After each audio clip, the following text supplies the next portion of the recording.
मंडळी, तुम्हाला चमत्कारिक जामसावडीचं मंदिर माहिती आहे का? जिथे झोपलेले हनुमानजी आणि नाभीतील झऱ्याचं रहस्य आहे. होय, मध्य प्रदेशातील छिंदवाडा जिल्ह्यातील जामसावडी गावातील श्री हनुमान मंदिर हे एक प्राचीन आणि चमत्कारिक मंदिर आहे. हे मंदिर दंडकारण्य, सातपुडा, मैकाल पर्वतरांगांमध्ये जाम आणि सरपा नदीच्या संगमावर पिंपळ वृक्षाच्या सावलीत स्थित आहे.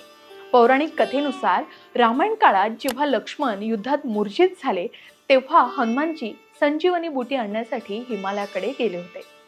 संजीवनी बुटी आणताना त्यांनी जामसावडी येथे पिंपळ वृक्षाखाली विश्राम केला होता, अशी आख्यायिका आहे. या मंदिरात स्वयंभू श्री हनुमानजींची 15 फूट लांबीची लेटलेल्या म्हणजे शयन अवस्थेतील मूर्ती आहे, ज्याची स्थापना कोणी केली याचा कोणताही ठोस पुरावा नाही.